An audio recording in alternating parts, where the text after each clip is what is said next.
जगत सारा क्षणिक है और आत्मा एक नित्य है। आत्मा का अनुभव बस एकमात्र नित्य है। कहा न राज को कर नमन, करो महान यह काज। आप्त ज्ञान की प्राप्ति है, मंगलमय सुख सार। मंगलमय सुख सार।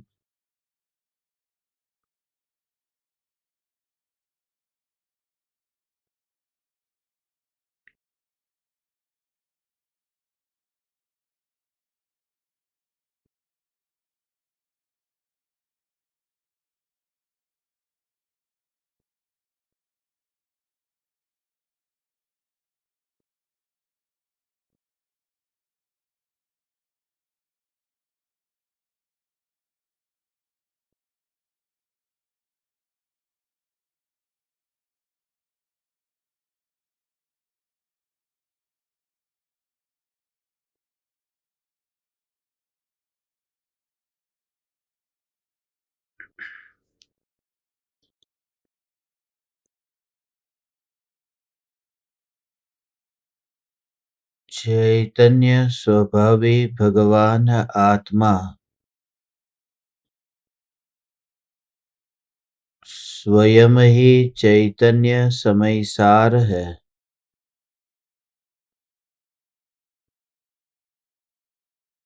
चैतन्य समयसार का प्रतिपादक ग्रंथाधिराज समयसार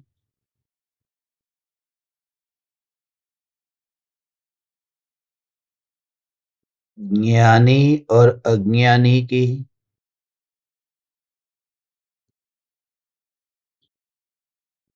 अंतरंग दशा में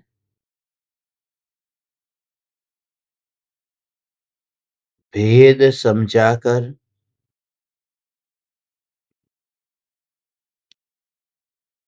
उन दशा से न्यारा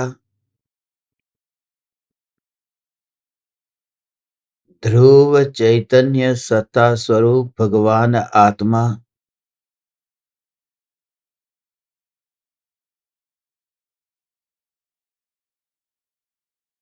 हम पामर जीवों को समझाता है। इस ग्रंथ में भेद ज्ञान की मुख्यता से निरूपण करके अभेद विज्ञान घन चैतन्य परमात्मा में एकत्व बुद्धि स्थापित करने की प्रेरणा दी है।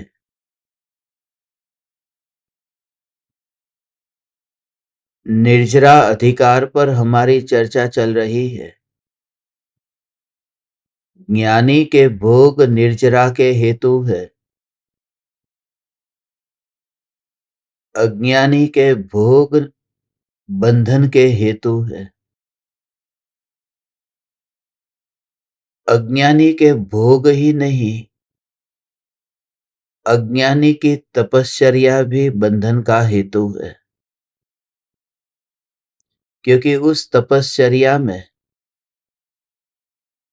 देह की क्रिया का कर्तृत्व है, विकल्पों के साथ एकता बुद्धि है और राग आकुलता उसके साथ भोक्तृत्व बुद्धि है।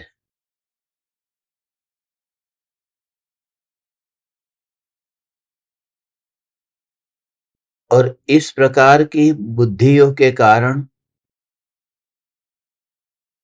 फिर कषाय भावों की उत्पत्ति होती है, तो उनमें भी धर्म बुद्धि स्थापित होती है।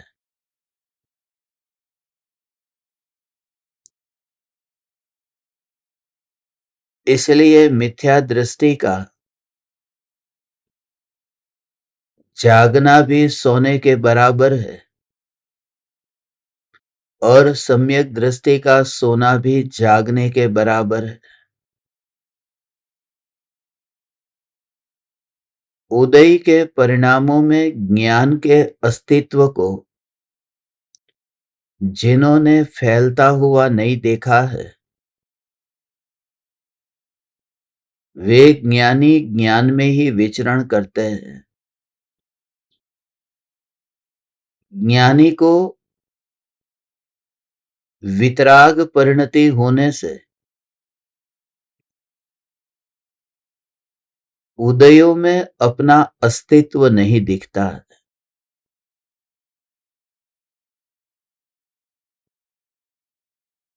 उसका मूल कारण है कि उदय जिस कर्म का आया है, उस कर्म का जब बंध हुआ था तो बंधन में भी अस्तित्व नहीं दिखा था। जिसका बंधन ही नहीं है, उसका उदय कहां से आएगा? जिसमें बंधन ही नहीं है, वहां उदय कहां से आएगा? क्योंकि बंधन के लिए आत्मा में स्निग्धत्व, रुक्षत्व नाम का स्वभाव होना चाहिए, और आत्मा में वह स्वभाव नहीं है। इसलिए जो कर्म आत्मा के साथ बनते हैं, जिसके बारे में हमने प्रारंभ में ही समझा था, अबद्ध स्पृष्ट भगवान आत्मा, 14वीं और 15वीं गाथा में भगवान आत्मा को कर्म से अबंध और अस्पृष्ट सिद्ध किया था। ज्ञान की अनुभूति में वह कर्म का बंधन ही नहीं होता तो उदय भी कहां से आएगा? जिसने कोई अपराध ही नहीं किया, वह अपराध का फल भी कैसे भोगेगा? फिर जिसका जन्म ही नहीं हुआ, वहां मरण की बात तो दूर है। जब बंध ही नहीं है और उदय भी नहीं है, तो फिर ये निर्जरा और मोक्ष भी नहीं। निरंतर ज्ञान ही है और वही तो स्वभाव है। मोक्ष स्वभाव है, जो कृपालु देव ने कहा। वह मोक्ष स्वभाव संसार की 4 गतियों से छूटकर के प्रकट होने वाली सिद्ध अवस्था का नाम नहीं है। जिस मोक्ष को भगवान आत्मा का स्वभाव कहा है, वह मोक्ष आत्मा का चैतन्य स्वभाव है। वह जो ज्ञान की निर्मलता है, यह निर्मलता मोक्ष है। इसलिए कृपालु देव ने कहा न, मोक्ष कयो निज शुद्धता। वह जो ज्ञान की स्वच्छता है, बस वही मोक्ष है। वह स्वच्छता रजकण से प्रभावित नहीं हुई और रजकण इस स्वच्छता पर आया नहीं।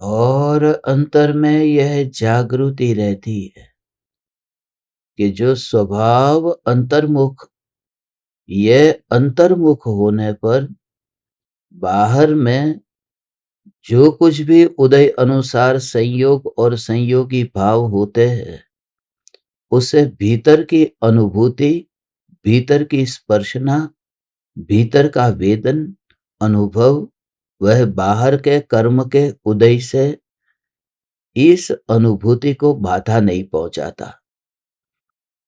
जैसे एक व्यक्ति महल के भीतर है और कांटे जो उगे हैं वो महल के बाहर आंगन में उगे हैं। दर्पण है, महल की भीतर की दीवार पर लटक रहा है।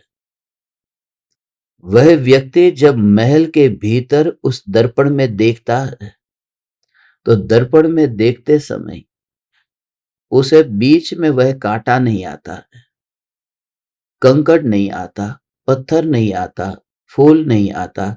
वह दर्पण को देखता है और दर्पण से उस व्यक्ति का फासला कितना है यह विकल्प भी नहीं आता।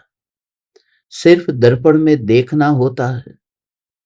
तो ये कांटे, ये फूल, ये जो उगे हुए कांटे और फूल, उनका क्या कि वो महल के बाहर है। तो सम्यक दृष्टि को जो कर्म उदय में आते हैं, उन उदय में आते हुए कर्म के ज्ञान में जानने में आने पर भी, ज्ञान में जानने में आने पर भी उन्हें जो मात्र स्वरूप का दर्शन होता है। अब तुम भी ये देखो अपने घर में दर्पण में, तो तुम्हें दर्पण में अपना चेहरा दिखाई देगा और उस समय बाहर कोई कीचड़ उछालता होगा तो क्या होगा कि कुछ नहीं। अब सवाल यह है कि ये मोह राग द्वेष के भाव तो महल के अंदर लगते हैं हमें, इसलिए लगता है कि ये बाधक बनते हैं। तो सबसे पहले तो इन मोह राग द्वेष के भावों को चैतन्य महल के बाहर देखना होगा, तभी तो उन भावों के प्रति विरोध छूटेगा। मेरी आंख को वह कांटा चुभने नहीं आया और जिस दर्पण में मेरा चेहरा प्रतिबिंबित हो रहा है उस दर्पण में भी खरोच नहीं पहुंची। ये दोनों को साथ में रखो। एक तो आंख जिसमें कांटा चुभा नहीं, और दूसरा दर्पण जिसमें खरोच आई नहीं, और आंख दर्पण में देख करके अपने को देख लेती है बिना किसी विकल्प के। ये जो आंख है वो आंख दर्पण में फिर अपने को देख लेती है और उस समय न आंख में कोई चुभन हुई, न कुछ दूर करने का भाव आया। अनुभूति होती है तब तुम्हें होगा कि अरे ये मैं कितना बड़ा भ्रम में था। मैं तो उस महल के बाहर आंगन में उगे हुए कांटे को दूर करने के लिए मैं मेहनत करना चाहता था। आग से उन कांटे को जला दूं। बहुत चुभते हैं ये कांटे, मगर किसे चुभते हैं, आंख को या दर्पण को? आंख माने ये त्रिकाल ध्रुव भगवान आत्मा जो दर्पण में झलकता है, दर्पण में प्रतिबिंबित होता है। ज्ञान रूपी दर्पण में जब ये जानना होता है तब कोई भी राग और द्वेष के भाव वहां पर नहीं आते। और एक बात कि वितराग परिणति जो प्रकट होती है वह वितराग परिणति भी न्यायक देव जब पर्याय में प्रतिबिंबित होता है तब कुछ भी नहीं करती। फिर से राग और द्वेष तो कुछ भी नहीं करते अनुभूति में, मगर जो वितराग परिणति प्रकट हुई है वह वितराग परिणति भी कुछ भी नहीं करती। कितना गहरा भाव है इसका कि जो कांटे उगे हैं वह तो आंख और दर्पण के बीच में नहीं आते, मगर जो फूल उगे हुए हैं वे फूल भी आंख और दर्पण के बीच में नहीं आते। क्योंकि जो भीतर का स्वभाव है अनुभव का वह न तो राग का है न तो वितरागता का है, वह ज्ञान का परिणमन है। सम्यक दृष्टि ऐसा जानता होने से सम्यक दृष्टि की प्रत्येक क्रिया में उन विकल्पों के प्रति विरोध नहीं होता और इस वजह से वे सोने की भांति है। वे कीचड़ में रह करके भी उनमें कोई फर्क नहीं पड़ता। कीचड़ में रहते हुए भी फर्क नहीं पड़ता। सूक्ष्म बात यह है कि सोना कीचड़ में रहता ही नहीं है। सोने के भीतर ऐसा कुछ है, कीचड़ सोने को गंदा नहीं करता। और जो लोहे में जंग लगी है वह भी कीचड़ ने जंग नहीं लगाई। खास याद रहे, कीचड़ ने जंग नहीं लगाई। कीचड़ यदि जंग लगाता तो फिर उसने सोने को जंग क्यों नहीं लगाई?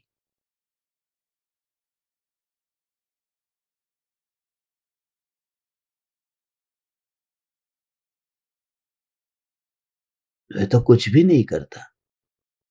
तो लोहे के भीतर ऐसा कुछ उसका स्वभाव है कि जिसकी वजह से लोहे में जंग लगती है। माने रो मटेरियल पर जाना, लोहे के रो मटेरियल पर, ऐसे ही सोने के रो मटेरियल पर जाना कि सोने का रो मटेरियल ऐसा है कि उसमें कभी जंग नहीं लगती। ज्ञानी का स्वभाव ही ऐसा है कि उन्हें विषयों की वजह से, ज्ञेयों की वजह से कोई फर्क नहीं पड़ता। यह ज्ञानी की ज्ञान दशा है। ये जो 218 और 219, ये दो गाथाओं का जोड़ा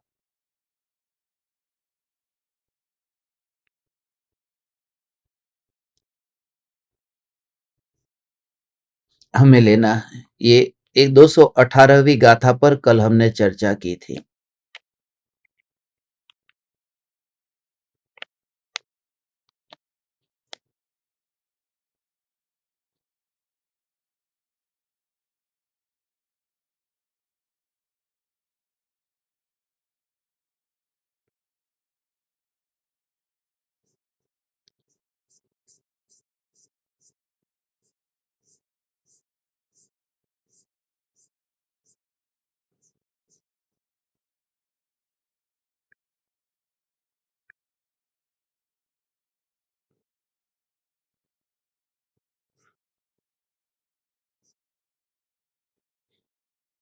जिस प्रकार कीचड़ में पड़ा हुआ भी सोना कीचड़ से लिप्त नहीं होता, उसी प्रकार सर्व द्रव्यों के प्रति राग छोड़ने वाला ज्ञानी कर्मों के मध्य में रहा हुआ भी कर्म रज से लिप्त नहीं होता। जिस प्रकार कीचड़ में पड़ा हुआ लोहा कीचड़ से लिप्त होता है, उसी प्रकार सर्व द्रव्यों के प्रति रागी और कर्म रज के मध्य में स्थित अज्ञानी कर्म रज से लिप्त हो जाता है। कर्म रज से लिप्त होने का मूल भाव यह है कि जो कर्म के जो उदय है कर्म के उदय जन्य जो अवस्था है, उसमें उसका अपनापन होता है, माने कर्म से लिप्त होता है। वास्तव में तो ज्ञानी हो या अज्ञानी हो, लिप्त कैसे होगा? स्वभाव तो कभी छूटता नहीं है। इसलिए ये बात बताई, कीचड़ में पड़ा हुआ लोहा कीचड़ से लिप्त हो जाता है, उसी प्रकार सर्व द्रव्यों के प्रति रागी। ये सर्व द्रव्य क्यों लिखा? अज्ञानी और ज्ञानी, सर्व द्रव्य में तो 6 द्रव्य है, और 6 द्रव्य में तो ये तो जाति की अपेक्षा से है। संख्या की अपेक्षा से देखे तो संख्या की अपेक्षा से अनंत द्रव्य है। तो क्या मिथ्या दृष्टि अनंत द्रव्यों के प्रति राग करता हुआ रागी है? कि अनंत द्रव्यों के प्रति राग करने के लिए पता तो होना चाहिए ना। जैसे यहां सांप आए तो राग होगा, द्वेष होगा, भय होगा, भागने का भाव होगा। जो भी भाव उत्पन्न होते हैं वो तो तब होते हैं जब जानने में आए। जो वस्तु जानने में ही नहीं आती, उसके प्रति राग द्वेष के भाव उत्पन्न कैसे होंगे? तो अनंत द्रव्य तो अज्ञानी ने जाने ही नहीं है, तो कैसे अनंत द्रव्यों के प्रति राग होगा? यह अज्ञानी सर्व द्रव्यों का रागी कैसे है? उसका मूल भाव यह है कि एक पदार्थ के प्रति जो अनंतानुबंधी संबंधी राग है, फिर एक एक के पास में राग करने के लिए जाने की जरूरत नहीं है, वो सारे द्रव्यों का रागी है। समझे? राग और मोह में जैसे जो घर तुम्हारा घर है जिसमें तुम रहते हो, तुमने माना कि यह घर मेरा है, उसमें तुम्हें मोह का भाव है। मगर जो पड़ोसी का घर है उसको तो तुमने माना नहीं कि ये हमारा है, तो उसमें मिथ्यात्व का पाप क्यों लगेगा? तुमने तो अपने घर को अपना माना है ना, तुमने तो अपनी गाड़ी को अपना माना है ना, दूसरों की गाड़ी को तो अपना माना ही नहीं।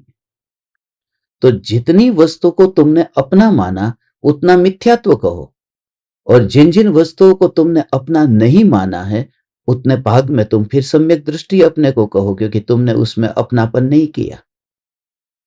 जितनी वस्तु में अपनापन किया उतना ही मिथ्यात्व कहो ने, मगर मिथ्यात्व पूरा होता है। मिथ्यात्व सिर्फ इसका नाम नहीं है कि मैं घर को अपना मानता हूं, मैं अपने घर को अपना मानूं और तुम्हारे घर को तुम्हारा मानूं, उसमें भी मेरा मिथ्यात्व का पोषण होता है। फिर से कहता हूं, मैं अपने घर को अपना मानूं तो मिथ्यात्व है, मगर तुम्हारे घर को भी तुम्हारा मानूं तो भी मिथ्यात्व है।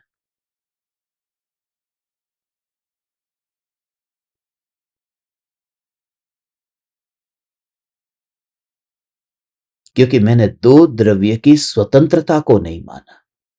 मैंने घर के साथ में अपना संबंध जोड़ा, कभी तुम्हारे घर के साथ में तुम्हारे आत्मा का संबंध जोड़ा। माने मैं इस प्रकार से जानता नहीं हूं, मानता हूं तो मिथ्यात्व का पाप लगता है। दूसरे शब्द में कहे,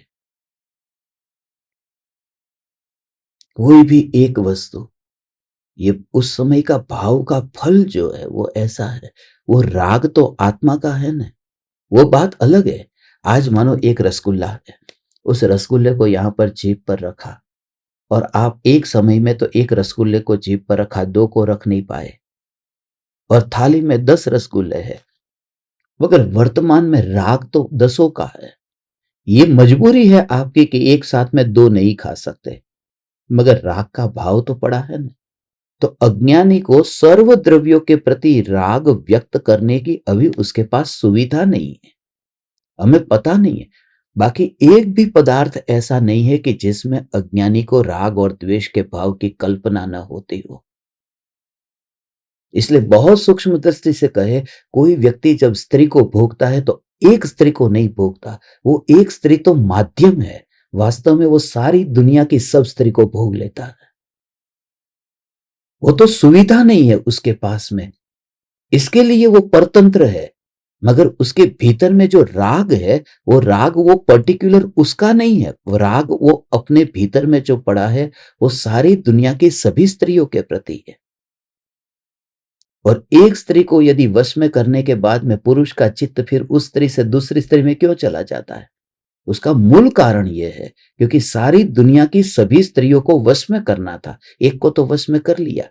इसलिए शादी करने के बाद में पत्नी में रस क्यों नहीं रहता, क्योंकि वह तो अपनी हो गई, उसको जीत लिया। अब जिसको जीत लिया उसको रोज रोज जीतने में क्या सार है, इसलिए फिर नए के पास में जाएगा, भले वो शरीर से नहीं जाएगा मगर चित्त भटकेगा। एक वस्तु को भोगने के बहाने हम अनंत वस्तुओं को एक साथ में भोगते हैं। सर्व द्रव्यों के प्रति अज्ञानी का राग होता है। ये बोलते हैं आदिनाथ भगवान की जय, मगर आदिनाथ भगवान के साथ साथ में सभी तीर्थंकर के प्रति, सभी परमात्मा के प्रति राग है। आप खुद देखो ने, नमो अरियंताणम बोलते ही किनके प्रति राग है? एक अरिहंत के प्रति या सारे अरिहंत के प्रति? नमो सिद्धाणम कहते ही एक सिद्ध के प्रति या अनंत सिद्ध के प्रति?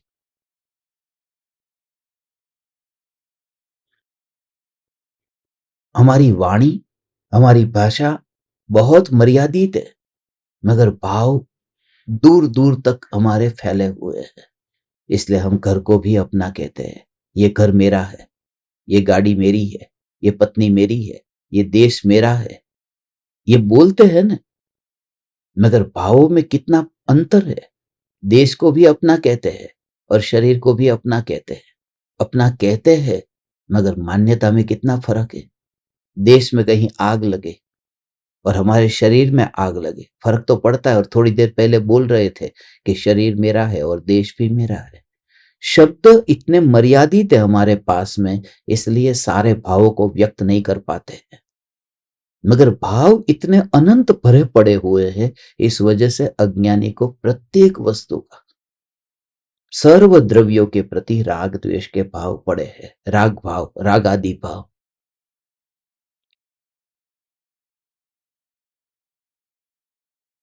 और जिनके प्रति हमारा राग है, उनके प्रति हमारा द्वेष नियम से होता है। ये भी जागृति रहे।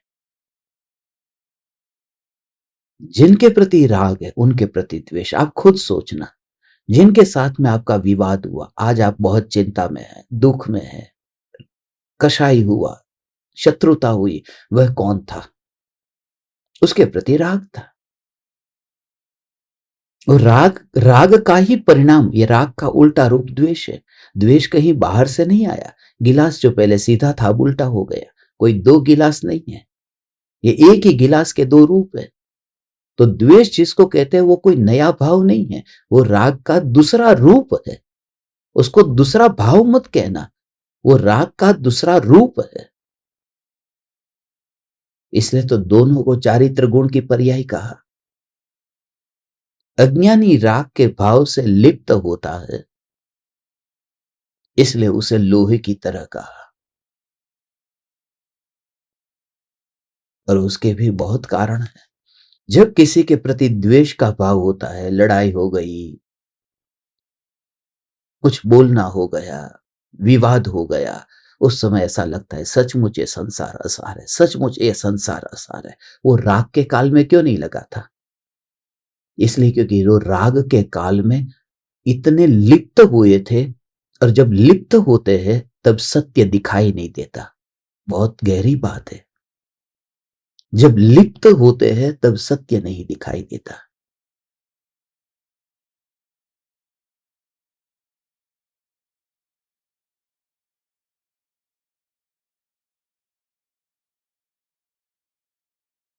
सत्य दिखाई नहीं देता, उससे भी ज्यादा बेहतर मैं आपको कहूं तो सत्य देखना ही नहीं चाहता।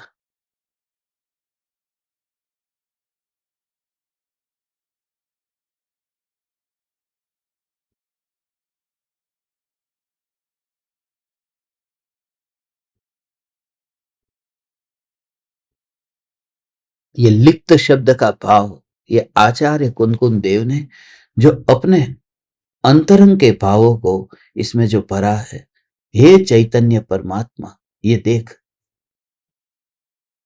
जिस प्रकार कीचड़ में पड़ा हुआ लोहा कीचड़ से लिप्त हो जाता है, क्योंकि उससे वो प्रभावित होता है, लिप्त होता है।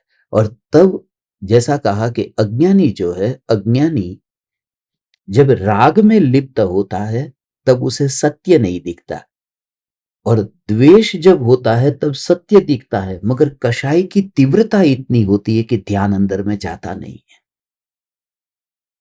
कषाय इतना तीव्र है। पत्नी के साथ में लिप्त हुआ था, तो पत्नी के साथ में लिप्त होते समय राग से लिप्त हुआ था ने, तो सत्य नहीं दिखाई दिया। उसके मुंह में क्या है? थूक है, लार है, कफ है, खून है, मांस है, विष्ठा है। तो ये सब दिखाई नहीं दिया, ये याद भी नहीं आता। तुम खुद विचार करो ना, स्त्री के पास में तुम लिप्त रहे, पसीने की बदबू भी तुम्हें बदबू नहीं लगी है। क्यों? कहां गई थी वो? तुम्हारी बुद्धि कहां गई थी?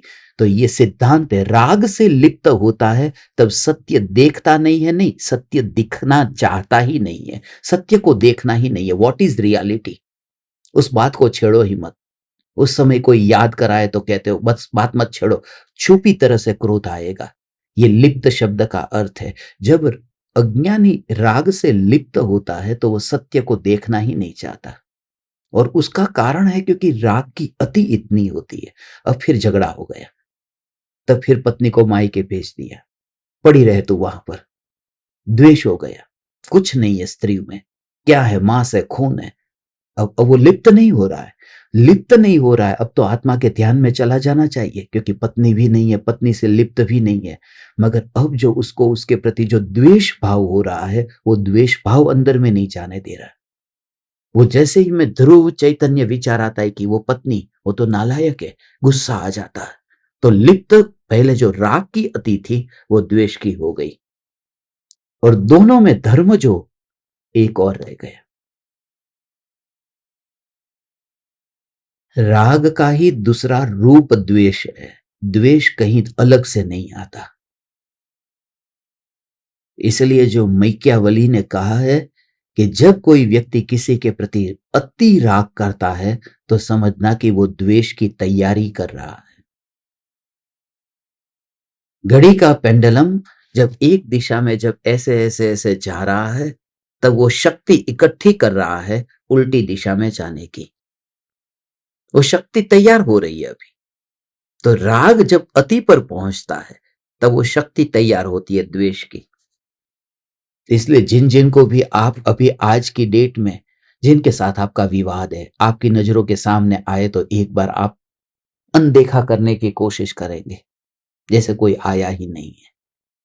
एकाध व्यक्ति तो सबके जीवन में होता है, जैसे ही वो आए आप ऐसा एक बार अनदेखा कर देंगे। उस व्यक्ति को आप कोई अखाड़े में नहीं मिले थे, युद्ध के मैदान में कुरुक्षेत्र में नहीं मिले थे पहली बार मिले थे तब हाथ मिलाया था, हंसे थे, खुश हुए थे, एक दूसरे के चेहरे पर मुस्कान थी। राग से ही तो मिले थे, सीधा द्वेष से कोई मिलता ही नहीं। और राग का ही रूपांतरण है द्वेष। अज्ञानी फंस जाता है। ज्ञानी के पास में कला है, इसलिए ज्ञानी फंसते नहीं है। ज्ञानी के पास में ज्ञान की कला है, और ज्ञान की कला माने बुद्धि नहीं, ज्ञान की कला माने उन्हें विकल्प का नहीं, उन्हें ज्ञान का वेदन होता है। ज्ञान का वेदन होता है, उदय के परिणामों को वो ढोते ही नहीं है। वो गधे की भांति वो बोझ को नहीं ढोते। किसको? उदय के परिणामों को। उदय के परिणामों को ढोने का काम जिसने छोड़ दिया है, हे चैतन्य परमात्मा, उदय के परिणामों को ढोने का काम अब छोड़ दिया। अब वहां से हट गए। अब वो बैलगाड़ी से बैल अलग हो गया, अब घोड़े गाड़ी से वह घोड़ा अलग हो गया। गाड़ी तो पड़ी है मगर वो घोड़ा वहां पर नहीं है, ढोने नहीं चाहता। हे चैतन्य परमात्मा, ऐसा जो विकल्पों को ढोने का काम जब बंद हो जाता है, मैं विकल्पों को ढोता नहीं, ढो सकता नहीं हूं, ऐसा जो ज्ञान का स्वभाव है, ढोने का काम बंद कर दिया। मैंने क्या किया? आज से मैं विकल्पों को ढोना बंद कर देता हूं। दर्पण कहे कि सामने जो वजन है उस वजन को उठाना अब मैं बंद कर देता हूं। तो क्या पहले उसने वजन को उठाया था? पहले भी वजन को नहीं उठाया था, सिर्फ झलका था। झलकने का नाम ढोना नहीं है। ऐसा ज्ञान में फिर तो समा जा दीवाने ज्ञान दीपक। हे चैतन्य परमात्मा, हे ज्ञान दीपक, तू घर में रहेगा, वह घर तेरे लिए मंदिर बन जाएगा। घर ही मंदिर बन जाएगा। ओ माय गॉड, घर मंदिर बन जाएगा। तू स्वयं ही स्नान करेगा तो तेरे लिए तूने ही अपना अभिषेक कर दिया। किसी पराये को अभिषेक करने आने की जरूरत न पड़ी। कौन समझेगा? ये क्रियाकांडी समझ नहीं सकते जब देह की क्रिया को तू इतना दूर से देखता है।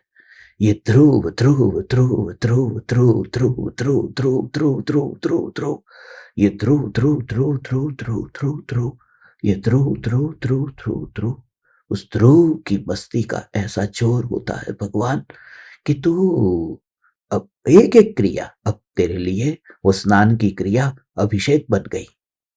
तेरे लिए चावल खाना ये अक्षतम निर्वपामिति स्वाहा हो गया। जैसे मूर्ति खुद उठी और उसने चावल ले लिए और चावल खा लिए, मगर फिर भी उस मूर्ति से भी अलग कोई अमूर्ति है जो वहीं पर ही बैठा रहा, वो गया ही नहीं। तब तेरे लिए वो भोजन की जो थाली है वो पूजा की थाली बन गई। तेरे लिए जो तू टेबल पर बैठा था वो पूजा का आसन बन गया। तेरे लिए वो जो स्नान था वह अभिषेक बन गया। फिर तू सजे, फिर तू दर्पण के सामने जाए, फिर तू तेरे ललाट पर बिंदी लगाए। फर्क है रंग में, मगर तुझे अब जागृति है। ये पति के लिए तूने बिंदी लगाई है, पति को वैसे ही परमेश्वर नहीं कहा, भाई को परमेश्वर कह सकते थे, मगर भाई के नाम की बिंदी नहीं लगती, माता पिता के नाम की बिंदी नहीं लगती, परमात्मा के नाम की बिंदी लगती है और पति को इसलिए परमेश्वर कहा। गुजरात में तो हमारे वहां मैं बचपन से देखता, किसी के ललाट पर यदि वो बिंदी न हो तो समझ जाना उसका पति मर गया।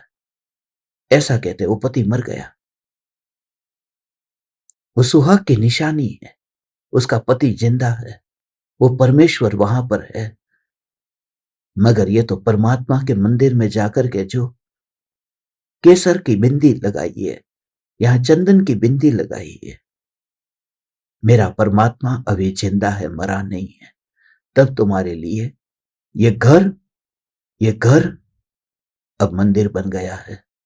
तो ड्रेसिंग रूम में वहां पर सजती होगी, तेरे पास में मेकअप का सामान होगा, पाउडर होगा, तेरे पास में आंखों में लगाने के लिए काजल होगा, सब कुछ होगा, मगर वह तेरे लिए मंदिर में जैसे तू दर्पण के सामने खड़े रह करके देखती और तिलक लगाती, ऐसे ही तेरा घर तेरे लिए मंदिर बन गया। तेरी थाली तेरे लिए पूजा की थाली बन गई है। और तू घर में यहां से वहां जो चक्कर काटती है, ये चक्कर तू क्यों काटती है? इतना काम तेरे ऊपर है, बोझ है तेरे ऊपर, तुझे बोझ ही नहीं लगेगा, क्योंकि ये तो पूजा की एक विधि है। प्रदक्षिणा घूमी जाती है, 3 बार तुमने प्रदक्षिणा घूम ली, तो घर में तुम यहां से वहां, किचन से हॉल में आए, हॉल से फिर किचन में गए, फिर बेडरूम में गए, तुम यहां से वहां जाते हो, तुम्हारे लिए घर मंदिर बन गया, वहां प्रदक्षिणा हो रही है, वहां पर ही अभिषेक हो रहा है, वहीं पर ही पूजा की साधन सामग्री, ये सब कुछ वहां पर ही हो गया। और ऐसी जब स्थिति में वहां पर कितनी अमूर्तिक मूर्ति है, फिर बेटा भी परमात्मा, फिर बेटी भी परमात्मा, यहाँ तो अलग अलग प्रकार के परमात्मा हैं। फिर जब तू देखेगा तो तस्वीर में तू देखेगा कि तेरे बाप दादा की तस्वीर भी लगी है, तो लगेगा कि भूतकाल के परमात्मा भी यहाँ पर है। ये भूतकाल की 24 को मंदिर में देखता था, ये भूतकाल के परमात्मा यहाँ पर तस्वीर में दिखते हैं। तो जहां जहां देखे तुझे ऐसी स्थिति में अनुभव, हो माय गॉड, ये देह ही जब तेरे लिए मंदिर बन जाता है, यू जस्ट रियलाइज तू जहां है, और वो कौन सा मंदिर, ये मंदिर तो प्रकृति का बनाया हुआ मंदिर है। और जिसे तुम कहते हो सीमेंट कंक्रीट का बना, वो तो मनुष्य का बनाया हुआ मंदिर है। और प्रकृति के बनाए गए मंदिर से मनुष्य का बनाया गया मंदिर महान नहीं हो सकता है, क्योंकि मनुष्य के बनाए गए मंदिर में मनुष्य की खुद की वासना और मनुष्य की विकृति मिली होगी। प्रकृति के बने हुए मंदिर में प्रकृति कोई मतभेद नहीं करती, इसलिए मनुष्य के बनाए गए मंदिर में हिंदू का और मुस्लिम का और श्वेतांबर और दिगंबर का है, मगर प्रकृति के द्वारा बनाए गए मंदिर में कोई भेद नहीं है। हे चैतन्य परमात्मा, ये भेद मंदिर में नहीं है। और जो भी भेद तुम्हें दिखता है, ये भी भेद वाली दृष्टि जिनकी है, उन्होंने भेद की है, वह भेद भी उन्होंने किए। वहां कुछ भी ऐसा लगता ही नहीं।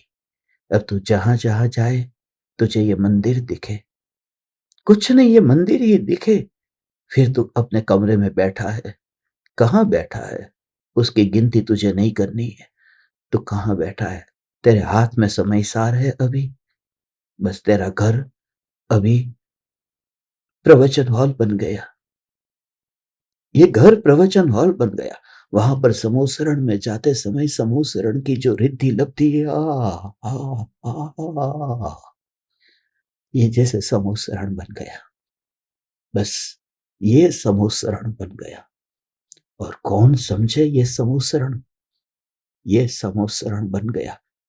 ओंकार ध्वनि जो कान से टकराती है, बस ओंकार ध्वनि, ओंकार ध्वनि, ओंकार ध्वनि, ओंकार ध्वनि, ओंकार ध्वनि।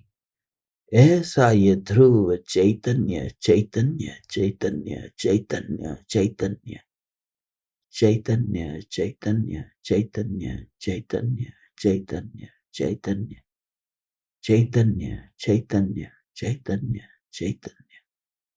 यह चैतन्य वही बात ज्ञान ज्ञान ज्ञान ज्ञान ज्ञान ज्ञान ज्ञान, यह ज्ञान ज्ञान ज्ञान ज्ञान ज्ञान, ये ज्ञान। अब यही बस, ये देह अब मंदिर है, और जब ये देह मंदिर दिखे तो मंदिर में जागरूक रहना। ये पवित्र स्थान है, पवित्र स्थान। आपने कभी ये सोचा है, समेत शिखर जैसा जो पवित्र तीर्थ स्थान है, उस समेत शिखर की यात्रा 2 दिन में कभी नहीं की जा सकती। गिरनार की यात्रा तो 1 दिन में समझ में आता है, मगर ये 27 किलोमीटर की यात्रा, ज्यादा उम्र हो गई हो तो 2 दिन में करो, बीच में 1 रात का होल्ट ले लो, मगर वो 2 दिन में यात्रा नहीं होती है। एक ही दिन में, फिर चाहे तुम सुबह उठ करके 3 बजे चले जाओ, मगर समेत शिखर की यात्रा 2 दिन में नहीं हो सकती।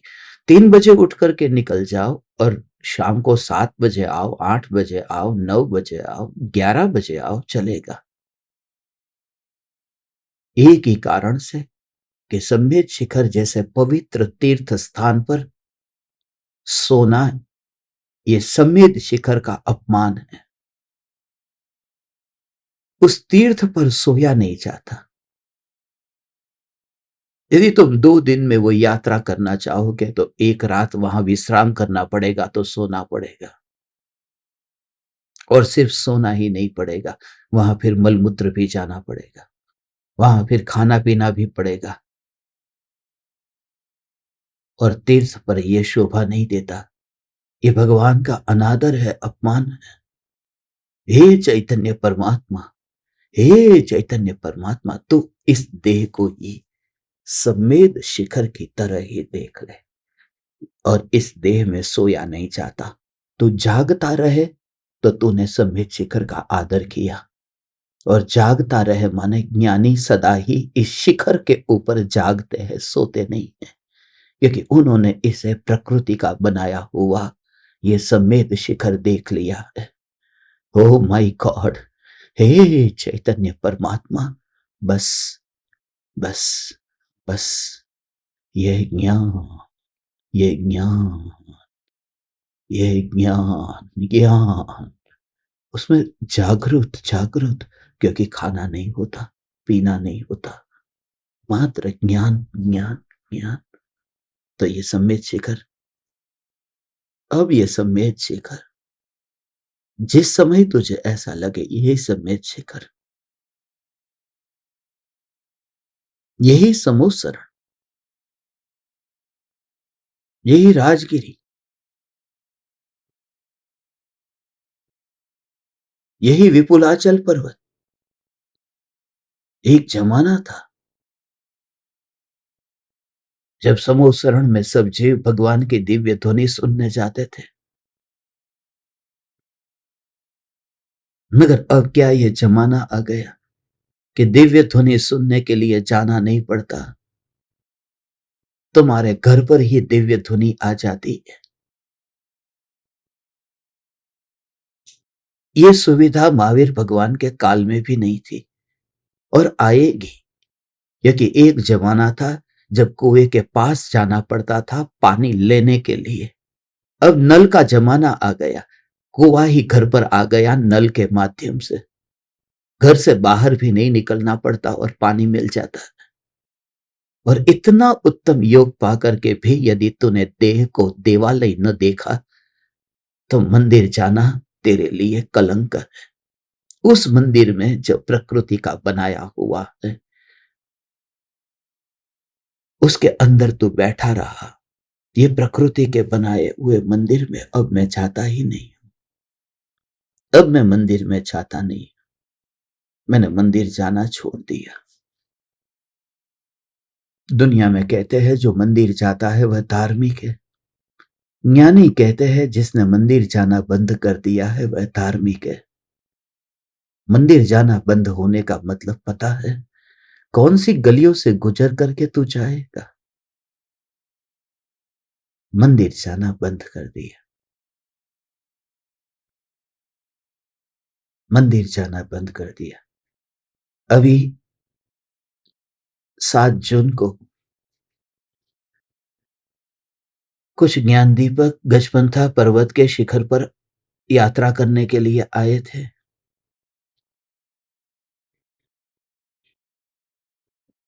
उस समय मैंने देखा कि एक ओर से देखो तो पूरा नासिक शहर दिखता है और वहीं से ही पलट करके देखो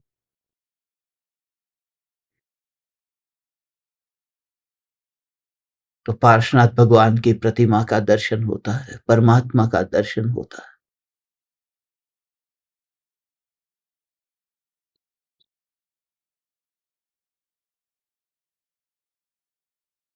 शिखर पर पहुंच गए और एक बार नजर गई। आप सबकी ऐसी गई होगी। एक बार तो शहर दिख गया होगा। मंदिर में जाकर के मंदिर की खिड़की से दुनिया को देखना कितना बड़ा पाप लगता है। कभी विचार किया मंदिर में जाकर मंदिर की खिड़की से एक तो भगवान को देखा नहीं और मंदिर की खिड़की से दुनिया को देखने गया।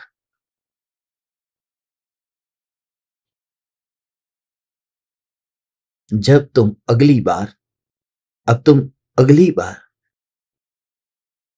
कहीं पर भी जाओ, अभी तुम देखो ने, अभी मैं तुम्हें दिखाई दे रहा हूं तो तुम्हें एहसास होना चाहिए।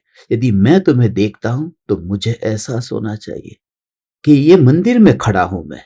ये देह मंदिर है और ये आंख की खिड़की है, कान की खिड़की है, ये पांचों इंद्रियां खिड़की है।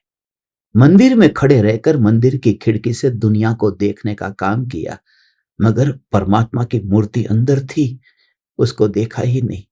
मंदिर में रह करके दुनिया को देखना, यदि दुनिया को ही देखना था तो मंदिर गया ही क्यों मैं?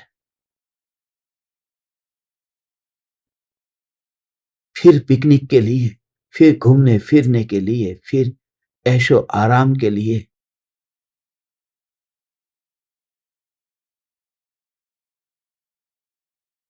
कोई कम स्थान थोड़ी थे। मंदिर में रह करके मंदिर के बाहर क्या हो रहा है उसे मत देखना। बस मंदिर में रह करके देह ये मंदिर है, उसमें रहता हुआ ये भगवान आत्मा, और जो बाहर में ऐसा ध्रुव ध्रुव ध्रुव ध्रुव ध्रुव स्वरूप को भूल करके विकल्प को देखने गया। ये विकल्प को देखने जाना ये कलंक है। ये मंदिर का अपमान है और ये मंदिर का अपमान है। यहाँ कितने छोटे छोटे मंदिर बने हैं, ये सब मंदिर है। ये देह ही मंदिर है। तुम्हारा घर ही अब तीर्थ बन गया। अब बात यह है कि ज्ञानी यदि घर में रहता है तो ज्ञानी इस निर्मलता के बल पर वो घर को भी तीर्थ बना देता है, और अज्ञानी तीर्थ में जाता है तो वहां पर भी वो तीर्थ को, वो जंगल में जाता है तो जंगल में भी अपना राग को लेकर के गया ने तो वहां पर भी घर बसाएगा, जंगल में घर बसाएगा। और ज्ञानी ने घर में ही जंगल बना दिया। अज्ञानी जंगल में घर बनाएगा।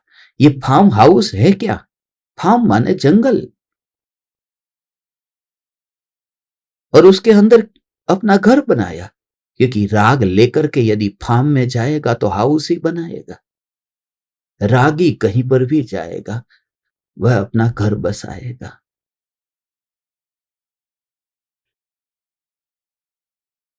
आज ये गाथा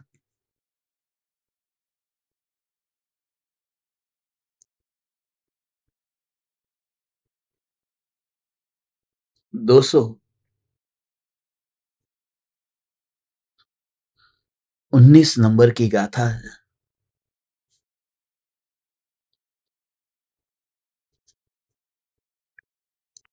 ज्ञानी और अज्ञानी की दशा में क्या अंतर है। सर्व द्रव्यों के प्रति रागी और कर्म रज के मध्य स्थित अज्ञानी कर्म रज से लिप्त हो जाता है।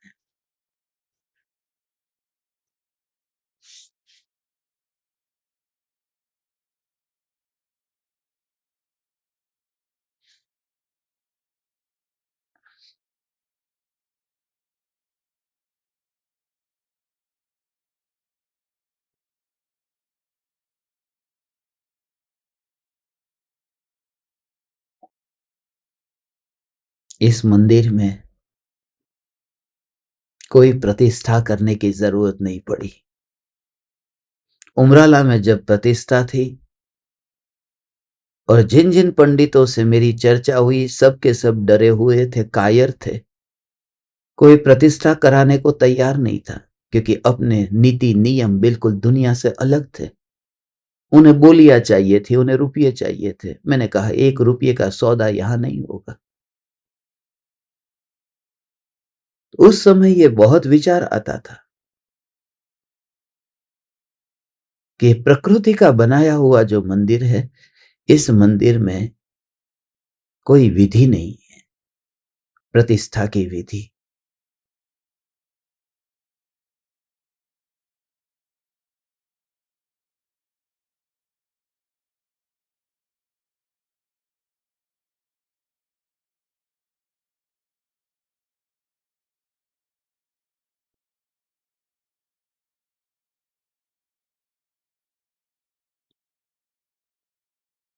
तो 11,000 रुपये देकर के उस पंडित से मंत्र जाप कराओ और पत्थर की मूर्ति को परमात्मा बनाओ।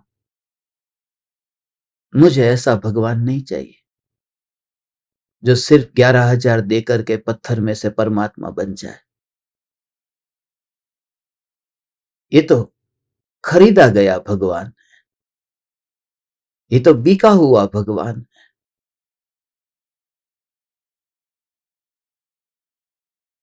और जितना ज्यादा से ज्यादा सत्य मैं तुमसे कहता हूं, तुम विचार करते हो और तुम्हारे हृदय को छूता है ये। इस वजह से ही तुम सत्संग छोड़ना नहीं चाहते और अब छोड़ भी नहीं सकते। तुम्हारा दोपहर का भोजन का समय हो गया।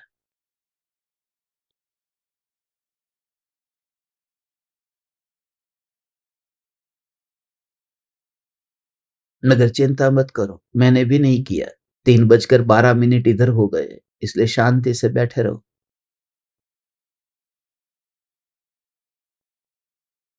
मगर घर को, देह को मंदिर बनाना, ये ज्ञानी की अंतर दशा से ही हो सकता है।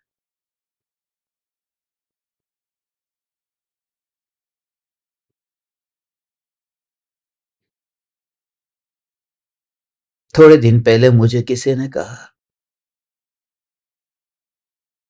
आप स्मशान जाते हो, स्मशान तो निमित्त बनता है, निमित्त से कोई वैराग्य थोड़ी ना आता है। आप मानते हैं निमित्त से कार्य होता है? मैंने कहा मैं नहीं मानता। तो स्मशान में क्यों बैठते हो? मैंने कहा आप फिर मंदिर क्यों बनाते हो? मंदिर भी तो निमित्त है।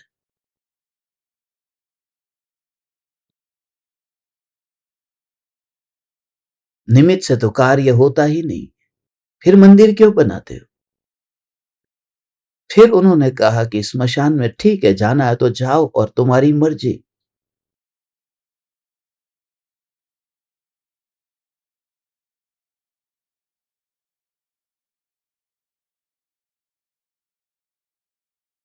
मगर मंदिर में फिर यहां शिविर क्यों करना है? स्मशान में ही करो।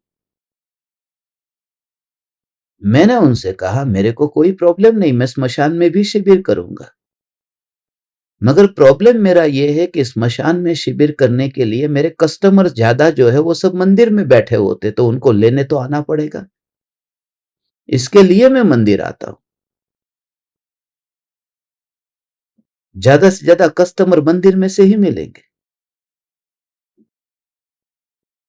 मैं तुम्हें खींचने के लिए लाता हूं, मंदिर में भगवान दिखाने तो आता ही नहीं।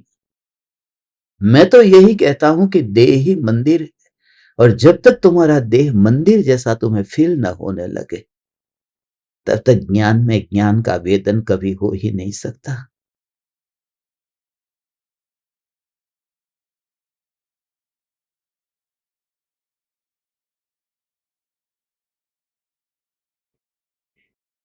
इसलिए ये शब्द भी कितना पवित्र शब्द है।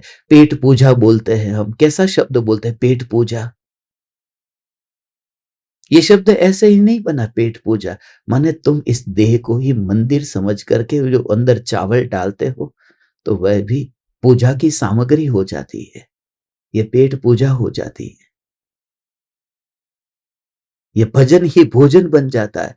क्यों एक जैसे शब्द का उपयोग किया, भजन और भोजन? कुछ तो कारण होगा ना।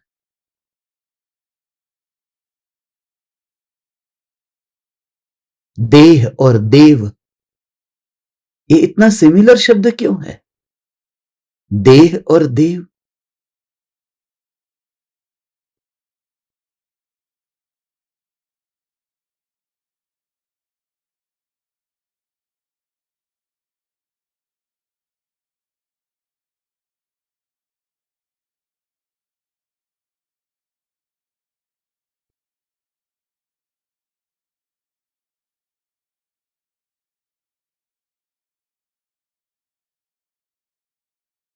इन दो गाथाओं में ज्ञानी की अंतरंग परिणति इतनी भाव सहित समझाई है, और ये दोनों गाथाएं हमें बहुत प्रीतिकर लगती है, क्योंकि व्रतादि का पालन करने वाला निगोद की तैयारी कैसे करता है, और 6 खंड को भोगने वाला सिद्धालय पर विराजमान होने की तैयारी कैसे करता है, इन दोनों के बीच में भेद इस इन दो गाथाओं में समझाया है।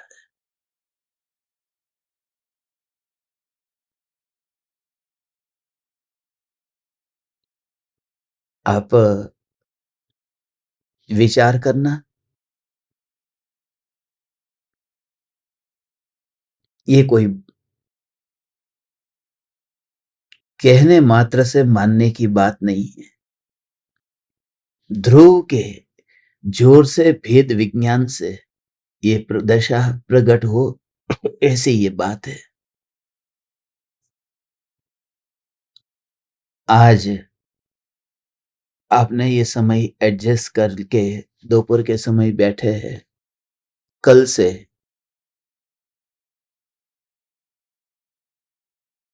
अपना नियमित रूप से सत्संग सुबह समय सार पर जो होता है 7:42 पर, 7:42 पर, कल परसों अब आगे रोज हमारा सत्संग 7:42 पर होगा। कुछ कार्यक्रम में उसमें यदि चेंज होगा तो आपको बताएंगे।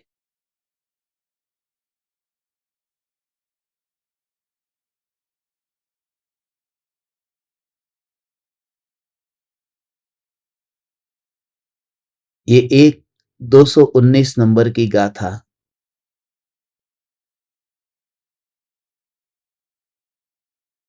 बस इस गाथा के लिए ही मैं इस जगह पर आया था।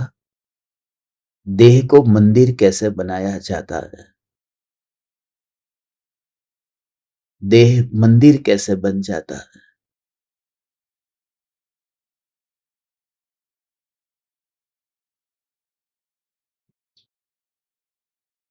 बिना नींव का मंदिर, जमीन में कोई नींव नहीं डाली गई।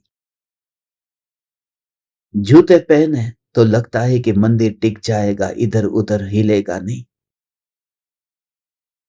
चलते चलते ऐसे मंदिर, जैसे रथ कैसे निकलता है, रथ निकलता है ना, भगवान का रथ निकलता है, रथ यात्रा निकलती है ना, उसमें रथ होता है, रथ।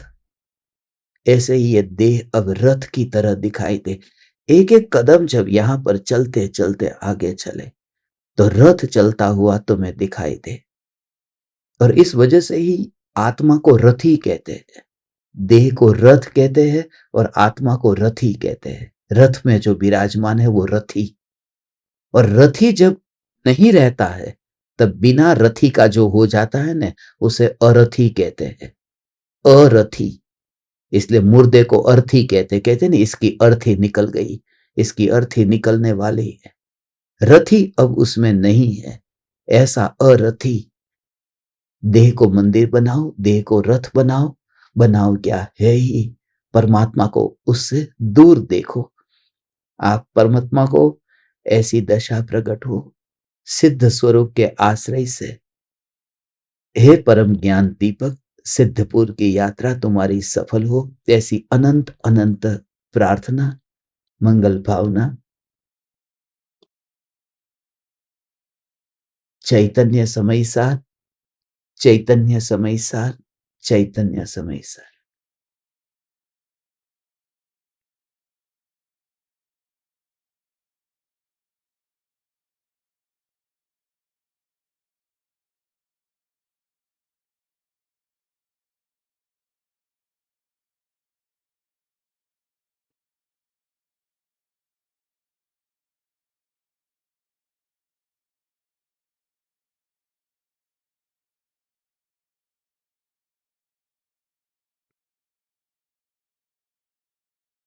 अहो अहो श्री सद्गुरु, करुणा सिंधु अपार,